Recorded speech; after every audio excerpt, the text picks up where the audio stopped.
Assalamualaikum warahmatullahi wabarakatuh. Salam sejahtera. Menarik Yang Berhormat Datuk Seri Yang di-Pertua ada di situ. Memang kita tahu ia ada dalam peraturan mesyuarat, mana-mana ahli dewan yang dikehendaki oleh speaker sebenarnya boleh berada di situ untuk sementara. Dengan rendah hati dan rendah diri, izinkan saya membalas 3 rangkap pantun ke bawah Duli Yang Maha Mulia Seri Paduka Baginda Yang di-Pertuan Agong. Pantunnya berbunyi begini. Yang Berhormat Tok Mat menulis hikayat di tepi anjung berbahasa baku. Kami berkhidmat untuk rakyat di bawah lembayung daulat tuanku. Pergi bera mencari buah, jumpa Pak Long membeli duku.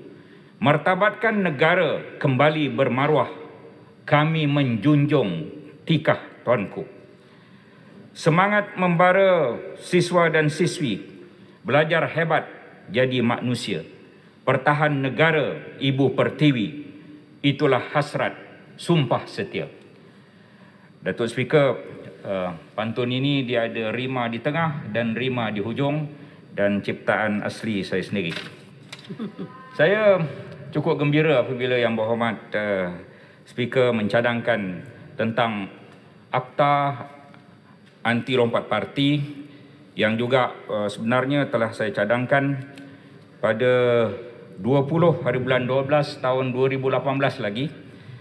Pada ketika itu tiada siapa yang kisah tentang akta itu, tetapi kita telah mencadangkan kerana pada pandangan saya akta itu perlu diadakan kerana lompat itu mencemar demokrasi, lompat parti mengkhianati pengundi, lompat melanggar etika parti. Jika lompat automatik berlaku pilihan raya kecil dan yang lompat tak dibenar tanding pilihan raya kecil itu. Itu antara cadangan dan juga saya katakan kepada akta itu patut kenakan denda kepada MP yang lompat parti seperti pulangkan dana 200,000 yang dibenarkan oleh Suruhanjaya Pilihan Raya yang telah diguna ketika kempen kembali kepada parti, dan peringkat negeri juga wajar adakan akta itu untuk menghalang adun daripada melompat, dan seterusnya saya sebut Malaysia akan jadi salah satu contoh demokrasi yang terbaik jika akta ini dibuat pada 20 hari bulan 12 2018 yang lalu telah saya cadangkan ke pihak umum. Datuk Yang Pertua, perkara pertama yang saya ingin nyatakan di sini ialah tentang keluarga Malaysia. Keluarga Malaysia ini satu jenama yang baik. Tetapi yang kita ingin tahu ialah apakah konsep dan apakah perincian tentang keluarga Malaysia ini. Dan kalau kita melihat apa yang telah dibuat ketika Kerajaan Barisan Nasional, kita ada gagasan Satu Malaysia. Dan di bawah gagasan Satu Malaysia itu ada ceraian-ceraian program. Bantuan Rakyat Satu Malaysia, BRIM. Klinik Satu Malaysia, Kedai Satu Malaysia, Skim Latihan Satu Malaysia, SLIM, Amanah Saham Satu Malaysia, dan juga ada disebut Perumahan Rakyat Satu Malaysia, Prima. Adakah kerajaan bercadang ingin mengadakan konsep-konsep seperti ini? Contoh bantuan rakyat keluarga Malaysia, Skim Latihan keluarga Malaysia, Amanah Saham keluarga Malaysia, Perumahan Rakyat keluarga Malaysia, supaya keluarga Malaysia itu bukan hanya menjadi retorik kosong, tetapi adalah program-program berisi yang sesuai untuk rakyat. Itu yang pertama. Yang kedua, saya ingin bertanya kepada Kementerian Kesihatan dan juga MOSTI mengenai transformasi sistem kesihatan negara. Apakah yang dimaksudkan tentang agenda nasional Malaysia Sihat?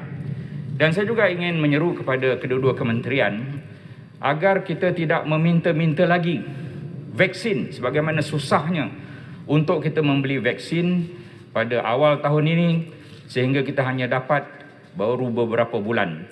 Kalau kita boleh mengeluarkan vaksin sendiri, maka itu saya anggap sebagai satu transformasi sistem kesihatan negara yang ada hala tuju jangka panjang.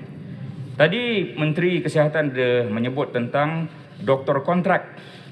Saya ingin memberi cadangan supaya doktor kontrak yang diberikan kontrak 2+2+4 ini sekitar 8 tahun, lepas itu boleh disambung menjadi tetap. mereka diberikan kemudahan-kemudahan sebagaimana setaranya pegawai-pegawai tetap dengan ada allowance yang tertentu, dengan ada pinjaman perumahan terutamanya. Saya dipahamkan doktor kontrak boleh dapat pinjaman kenderaan tetapi langsung tidak dapat pinjaman perumahan. Oleh kerana mereka itu sudah doktor, saya yakin mereka akan membayar segala pinjaman itu walaupun mereka tidak lagi bekerja dengan kerajaan. Perkara ketiga, kepada Kementerian Keuangan disebut dalam titah bahawa terdapat 530 bilion ringgit. Saya ingin tahu apakah perincian kepada pakej-pakej rangsangan itu. Tahniah kepada Menteri Keuangan yang membuat satu unit yang baik namanya Laksana untuk melaksanakan dan juga memastikan segala rangsangan-rangsangan itu dijalankan dengan baik. Saya juga ingin bertanya kepada Menteri Keuangan, memang tidak sukar untuk kita menaikkan had ceiling daripada 55% tahun sudah kita naikkan pada 60% untuk hutang daripada KDNK negara. Ini khabarnya nak dinaikkan pada 65% ceiling hutang dibanding dengan KDNK negara. Tetapi saya ingin bertanya, sekarang ini purata pembayaran hutang ialah 10% daripada bajet, itu pun hanya membayar interest pada hutang tersebut. Adakah dengan kita menaikkan ceiling kepada 65% ini bermakna kita akan membayar dan menggunakan 20% daripada belanjawan? Apa jadi dengan pembangunan? Apa jadi dengan program-program yang lain jika kita terlalu bergantung dengan hutang? Bagaimana kalau kita mengenakan cukai yang lebih besar kepada syarikat-syarikat yang mendapat keuntungan ketika pandemik? Apakah antara contoh-contohnya? Pengeluar sarung tangan, kaya raya mereka. Pengeluar face mask, juga mungkin kaya. Pengeluar sanitizer, mungkin juga kaya. Vaksin dan orang yang menggunakan syarikat-syarikat yang dapat memberikan vaksin ataupun yang terlibat tentang pengeluaran vaksin, kaya raya. Bagaimana kita boleh, sebagaimana yang Berhormat Pekan cadang tadi, beberapa cukai-cukai tertentu dengan tempoh yang tertentu. Selepas pandemik selesai, cukai itu kita batalkan. Yang keempat, Datuk Yang Pertua, ialah kemiskinan. Kemiskinan bertambah akibat COVID-19 ini. B40 jadi B50. M40 turun kepada M30 dan sebagainya. Ada satu kajian daripada Universiti Malaysia Kelantan, UMK, menyebut bahawa berlaku penyusutan simpanan, berlaku peningkatan kos, berlaku peningkatan hutang di kalangan rakyat. Miskin bandar juga bertambah. Saya ingin bertanya kepada Kementerian Ekonomi, apakah yang mereka lakukan bukan setakat perancangan tetapi tindakan-tindakan yang konkret untuk membasmi kemiskinan ini. Kita bukan hanya memberi ikan, kita bukan hanya memberi kail. Kita kena ajar mereka menggunakan jala. Kita kena ajar mereka untuk mencari ikan di laut dalam. Bukan hanya memberi kail dan juga joran. Bukan hanya memberi ikan. Perkara kelima ialah pelaburan baru kepada MITI. Memang disebut angka-angkanya begitu hebat. Tetapi kita nak pelaburan-pelaburan baru itu dibuat juga di kawasan pinggir bandar dan luar bandar. Seperti di Pontian contohnya, kita ada tanah kerajaan. Kita boleh sediakan tanah kerajaan itu dan pusat industri baru adakan di Pontian. Saya ingin bertanya mengenai pelaburan Microsoft. Microsoft ini, ahli-ahli yang berhormat sedia maklum bahawa dia adalah syarikat gergasi teknologi global. Dan syarikat Microsoft ini membuka kilang di Sedenak, betul-betul sempadan Pontian dalam Parlimen Kulai. Apakah peluang rakyat untuk menyediakan tenaga kerja mahir dan juga tenaga kerja separa mahir untuk kilang pusat data Microsoft di Sedenak itu? Perkara keenam disebut oleh Kementerian Pembangunan Usahawan, konsep yang saya selalu sebut dalam media sosial saya, iaitu bangsa usahawan. Terima kasihlah kerana Menteri menggunakan konsep yang telah saya utarakan sebelum ini, nama bangsa usahawan. Saya ingin tahu apakah perincian bangsa usahawan yang Kementerian Pembangunan Usahawan ingin laksanakan. Dan kementerian ini antara kementerian yang paling sedikit dapat bajet di kalangan semua kementerian-kementerian. Satu lagi ialah Kementerian Perpaduan. Menterinya ada di sini. Amat tidak adil memberikan Kementerian Perpaduan yang sebegitu penting dengan bajet sebegitu kecil. Begitu juga amat tidak adil memberikan bajet yang sebegitu kecil untuk satu kementerian yang penting bagi mewujudkan usahawan di negara kita.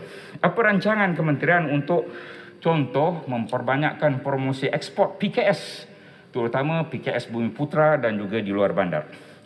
Perkara ketujuh ialah KPLB. Saya cadang perlu bina pusat-pusat pemasaran online desa. Kita tahu bahawa bisnes online jadi perkara yang cukup trending dan cukup popular dan cukup praktikal ketika COVID. Maka kita ingin mencadangkan supaya KPLB menumpukan perkara itu, namun pastikan ianya dapat menaikkan pendapatan rakyat di luar bandar dan kita latih rakyat di luar bandar untuk juga terlibat dalam bisnes online. Perkara ke-8 tidak disebut dalam MOU kerajaan dan juga pembangkang mengenai satu akta yang saya fikir amat penting, iaitu Akta Dana Politik atau Akta Kawal Selia Dana Politik atau Akta Dana dan Perbelanjaan Politik. Pada tahun 2016, Datuk Seri Yang di-Pertua juga tahu bahawa kita sudah ada iaitu draftnya PDEA, Political Donation and Expenditure Act dengan izin, PDEA tahun 2016. Kenapa tidak dilaksanakan perkara itu? Dan saya juga ingin tahu perincian terhadap Pelan Anti Rasuah Nasional, Pelan Anti Rasuah Organisasi yang disebut dalam titah. Kembali kepada PDEA ataupun ADP atau apa juga namanya yang berhubung tentang Akta Dana Politik ini, maka ia perlu diadakan kerana pemberi dan penerima dana politik tidak patut dizalimi. Saya tidak mahu cerita panjang dalam Dewan Rakyat ini, tapi ialah saya salah seorang mangsa kezaliman dana politik yang tidak diaktakan. Kalau kita nak cerita, panjang ceritanya, tapi itulah menyebabkan saya jadi kluster mahkamah.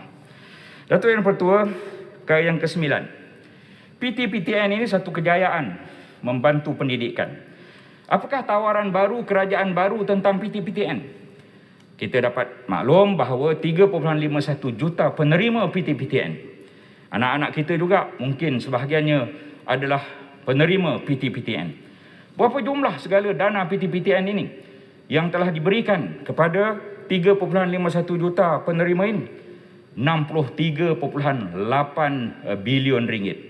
Memanglah adalah suatu yang mustahil untuk kita agaknya untuk menghapuskan segalanya.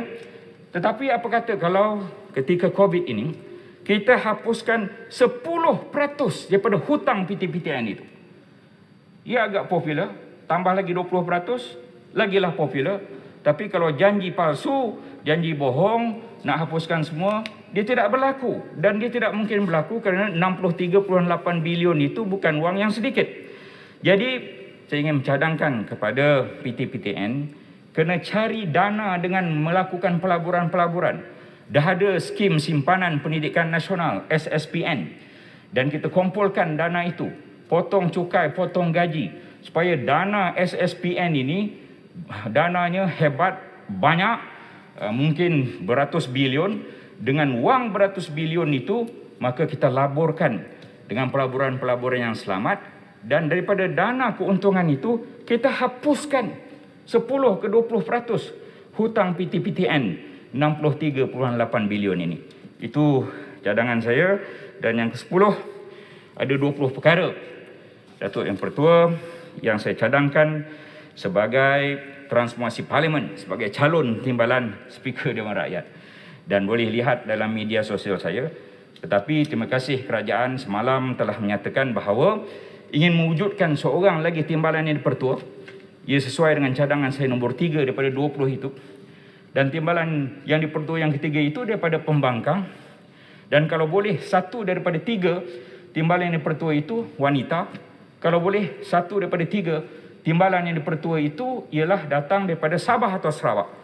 Itu satu cadangan. Nombor 3, kelihatan sebahagiannya telah dinyatakan akan dilaksanakan oleh kerajaan sebagaimana yang dijawab oleh Menteri semalam petang. Satu lagi, di dalam perkara cadangan itu saya tak akan menyentuh ke-20-nya kerana masa tak mencukupi, iaitu mengadakan hari terbuka kementerian di mana menteri ada di sini. Hari terbuka kementerian-kementerian, ketua setiausaha ada di sini. Ketua pengarah agensi di bawah kementerian itu semua ada di sini. Timbalan menterinya ada di sini. Dan adakan pameran-pameran di seluruh bangunan ini dan sediakan mereka menghadap ahli-ahli parlimen yang ada daripada kerajaan dan juga pembangkang untuk kita nyatakan apa masalah di kawasan kita terhadap kementerian-kementerian itu. Mungkin pagi hari Khamis, Kementerian Pendidikan. Mungkin petang hari Khamis, Kementerian Keuangan. Begitulah bergile-gile, setiap kali sesi sidang parlimen, adakan hari terbuka kementerian. Supaya ahli-ahli parlimen kerajaan dan pembangkang boleh bertemu terus dengan menteri-menteri dan timbalan-timbalan menteri. Terima kasih, saya mohon menyokong.